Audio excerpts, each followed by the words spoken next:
you know someone who's like running hot? Maybe they have a flame that you need to put out. Did you get burned and you want to pay back the favor? Well, this is the video for you. Today we're going to look at 10 cards that red mages absolutely hate to see. The advantage of red base decks is a lot of their cards either can deal direct damage to you or they can be used as creature removal, so they are flexible in that manner. But it's actually pretty frustrating how hard it is to interact with a red base deck in game one. For example, like burn. I mean, what's the defense to like lightning bolts just being thrown to your face? But thankfully there are some incredibly powerful harsh sideboard cards, either preventing red from doing any damage or gaining life gain, the most frustrating way to lose the game. That's what we're going to do to those red decks. So in no particular order, this is not a top 10. In fact, I'd love to hear your thoughts on how you would rank these 10 cards, but I do know that these are 10 sideboard cards that burn players and the red mages they absolutely hate to see. So let's start it off with Auriok Champion. A white and a white, a 1/1 creature, protection from red, protection from black. But here's the deal. Whenever another creature enters the battlefield, you gain 1 life. So the pro red says, Goblin Guide, Eidolon of the Great Revel, Monastery Swiftspear, Soulscar Mage. Come, bring it on. Come this way. I can take you. I can take you all day. And also, you can gain life because whenever another creature enters the battlefield, either your opponent's or your own, you gain life. So all those lightning bolts that you dealt to me, the rift bolts, the lava spikes, the lava darts, I'm going to be gaining that life back, undermining your entire strategy. And what are you going to do? Are you going to try to lightning bolt it? Pro red, protection from all those spells in your deck that were supposed to be also removal spells. Not going to work with Auriok Champion. Auriok Champion is a fantastic anti-red card. Next, we got Core Firewalker, basically the big brother to Auriok Champion. Another white, pro red. Whenever a 2/2 creature and whenever a player casts a red spell, you may gain 1 life. Now, Auriok Champion was a 1/1, which means your opponent will have no fear just attacking into it with the Swiftspear's Goblin Guides and the Eidolon of the Great Revels, because can't trade with it.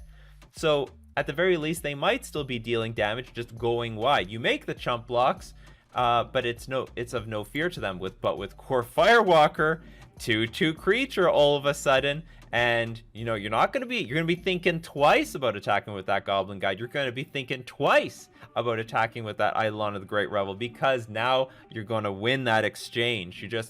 This is an absolute wall against those red decks. And pro red, but whenever a player casts a red spell, you may gain 1 life.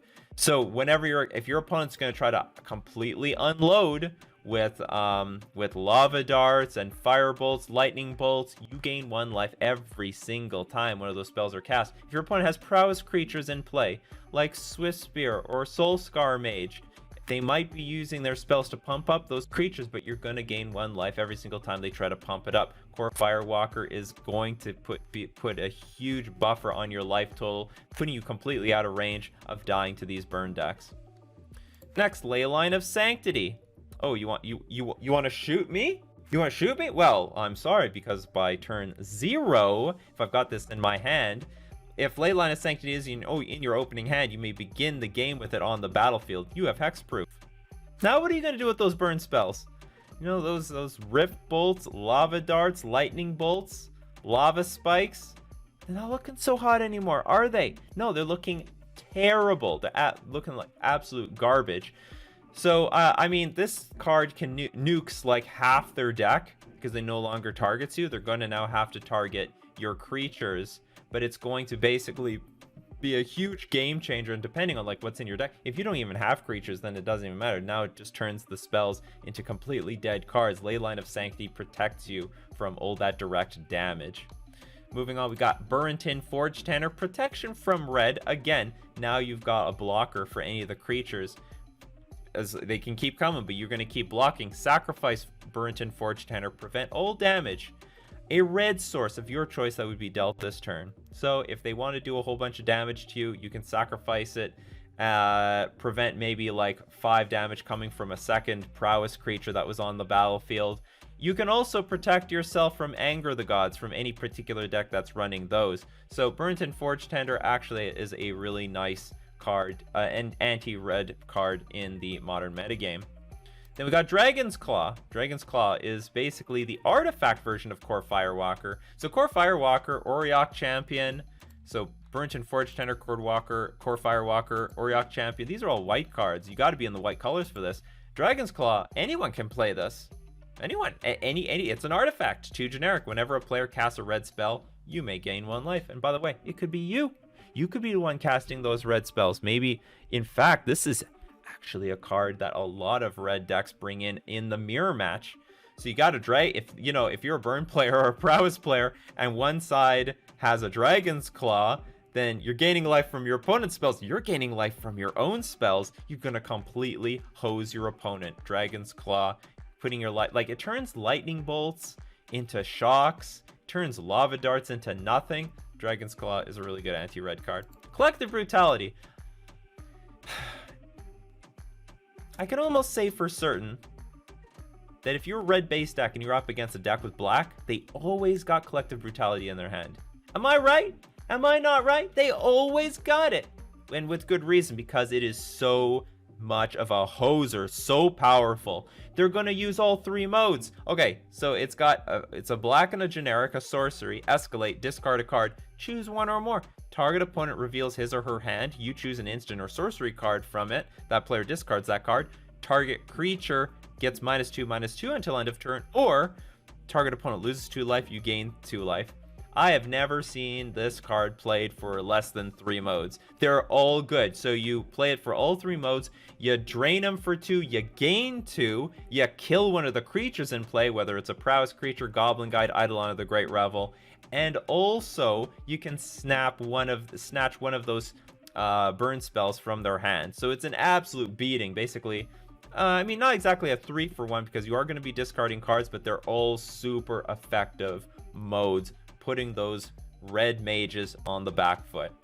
Timely reinforcements. How timely? If you have less life than the opponent, which you usually do when you're up against a red deck, you gain 6 life. If you control fewer creatures than an opponent, put 3 1/1 white soldier creature tokens on the battlefield. So basically, you can negate up to 2 whole burn spells, like Lava Spike and a lightning bolt, but in addition to that, you put a whole bunch of blockers on the battlefield. At the very least, these can chump block versus the Prowess creatures, or at least exchange versus a Goblin Guide or Eidolon of the Great Revel, or other tokens coming from your opponent like Seasoned Pyromancer. So Timely Reinforcements, really effective, popular sideboard card, especially in the control decks in Modern. Chalice of the Void. This card is very interesting because most red base decks, they like to be fast. They want to be low to the ground. Well, in that case, if you want to play most of your deck at 1 CMC, at 2 CMC, you're going to get punished. You're going to get punished by Chalice of the Void. Chalice of the Void enters the battlefield with X charge counters on it. Casting cost is XX, and whenever a player casts a spell with converted mana cost equal to the number of charge counters on Chalice of the Void, counter that spell. So you can put for 2 mana, you can put Chalice on 1, and now every single spell that costs 1 mana, who has converted mana cost 1, is going to get countered. Say goodbye to the Lava Spikes, to the Lava Darts, the Lightning Bolts. They're all useless. Get the Chalice on 2. Goodbye Boros Charm. Goodbye Lightning Helix. Goodbye Skull Crack. They're all gone. So Chalice of the Void can scale against a burn deck. I've even had Chalice on 1, 2, and 3, and now they can't play anything because there's nothing in their deck that costs more than 3. Chalice of the Void can basically lock out a gigantic chunk of their deck, turning tons of cards in their deck into dead draws. Next, Weather the Storm. Very interesting. Green and a generic, you gain 3 life and has Storm. So if your opponent's tried to play quite a few spells on the same turn, especially when they're trying to pump up those Prowess creatures, you know what? I don't think I've ever lost a game where I gained 12 life off of this card. It's not too hard to gain 3 life. Your opponent casts 2 spells, you play Weather the Storm, you gain 9, but I would definitely love it if you can play a spell in addition to their spells, and then you get an extra storm count off of it with Weather the Storm. Gaining 12 life, that's like starting the game at 32. I mean, there's sometimes just enough burn in these decks to put your life total from 20 to 0. 12 life point swing, that is like that's like cutting off like 4 cards from them. That's a huge card advantage by gaining that much life. And lastly, Knight of Autumn, a very versatile card in a lot of sideboards. When a Knight of Autumn enters the battlefield, choose one, put 2+1/+1 counters on Knight of Autumn, destroy target artifact or enchantment, and you gain 4 life. So the 4 life is wonderful, and the body, nothing wrong with that. 2/1 creature that can trade with Goblin Guide, trade with Eidolon of the Great Revel, or if you really need to kill that Eidolon of the Great Revel, you just blow it up immediately, destroy target artifact or enchantment, destroy the Eidolon of the Great Revel. Done. It's a done deal. We don't have to deal with it. Some burn decks are going to be running Shrine of Burning Rage, and you can just blow that thing up. So Knight of Autumn, very versatile cards against a lot of decks, but also a very useful, flexible card against red-based decks, especially burn. So if you're tired of losing to red decks, I hope you liked my list. What did you think about it? How would you rank them 1 to 10? And also, are there any cards that I missed? These were particular sideboard cards that you can put in the sideboard, but there's tons of other really great cards with life gain or anti-red. Let me know in the comments section below for anyone else who's looking to completely wipe out those red-based decks. Let us all know in the comment section below. We can't let red-based decks completely run over the metagame. Anyway, this has been Nikachu, Merfolk Master, going over all the anti-red cards in Modern.